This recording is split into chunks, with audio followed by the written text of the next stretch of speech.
How's it going? Today we're going back in time, 1968, to an artist that you guys have been requesting like crazy for me to do, Dusty Springfield. Now, my experience with Dusty would be in Pet Shop Boys' 87 tune, What Have I Done to Deserve This?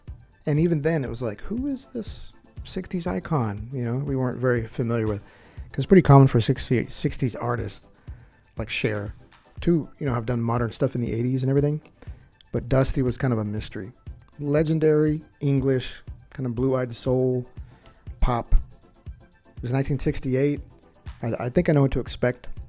I've just never seen her perform before. So that was my first Dusty Springfield tune.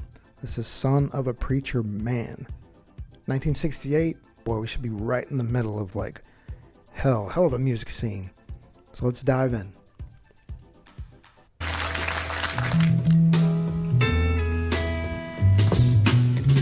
Billy Ray was a preacher's son, and when his daddy would visit, he'd come along.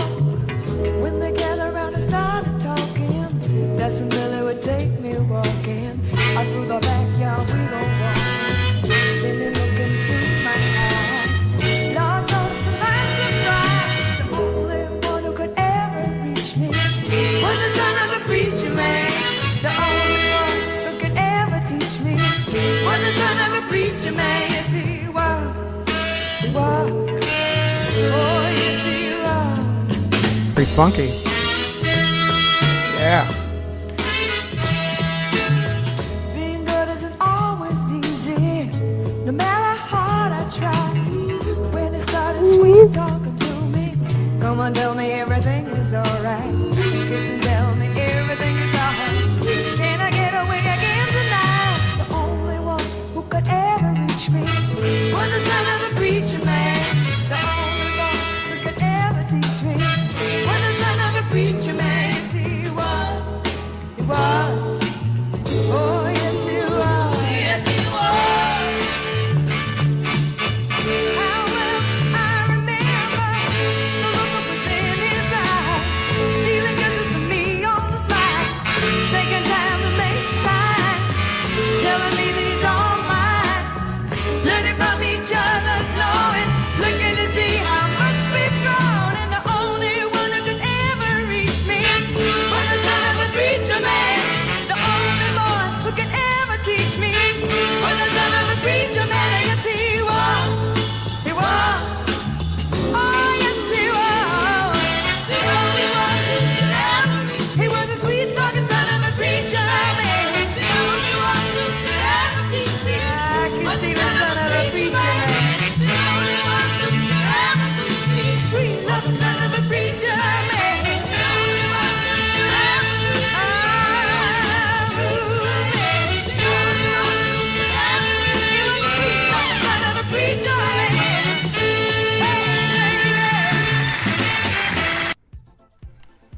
Whoa.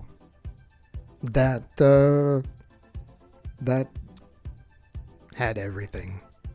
That was smooth. Now, to me, automatically do I think of like Alison Moyet in this mold. It's like Alison was in a different time period. She should have been in the 60s. This was her vibe, man. That was soul, the voice, kind of scratchy. Like attitude.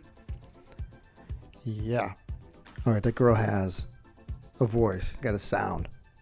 That's a really, for me, a good place to start. Because it's the type of song where you could sing it kind of bland, and it's gonna just kind of flow okay. But with Dusty in that performance, you could see like she's into it, the attitude, and the voice when she went higher, really, really good. Fits the time period perfectly. I think if you've gone a while without listening to music, specifically in the late 60s, it's going to catch you off guard how, not just how good it is, but the type of groove that they put in the tunes. It's not that fast, but hip, that's all I can think. In the moment, like hip, the way you're moving, the way you're singing, the attitude you bring to your performance, and the way she goes up there and like saying "son of a preacher man."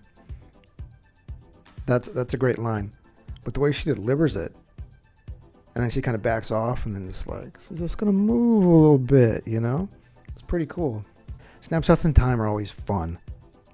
This was probably on a television show, even better because the artist's chance to kind of show their vibe, get into it. 1968, man, talk about the prime of music. Holy cow. I get that English blue-eyed soul type of thing that is so perfectly captured in time. So Dusty Springfield. I would listen to my parents' records, so I had somewhat of, experience, recollection with 60s music, playing all their records. And it was fascinating to me. Dusty Springfield was just not on the radar. Not sure why. Same thing like I said in 87 when she was on the Pet Shop Boys song. It was like a mystery.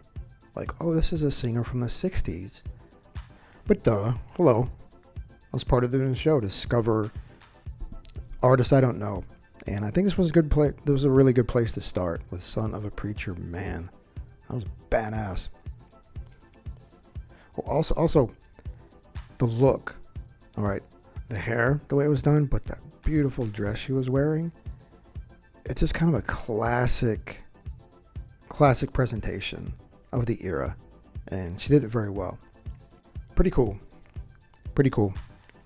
I like diving back into 60s, 70s. You kind of forget the vibe, and in the moment, that smooth type of soul with that voice all over it, even kind of the dancing, just like that. And you move back, it's not over accentuated, but it's more about like the emotion of it, which is really, really fucking cool. All right, thank you, Dusty. Appreciate that. Definitely do more. Let me know what the next song I should do. But it was a really great place to start. All right, thank you everyone for joining me today on this episode. Totally appreciate it. Going back to the 60s, retro, a lot of fun. Thank you again, and we'll see you on the next episode. Really appreciate it.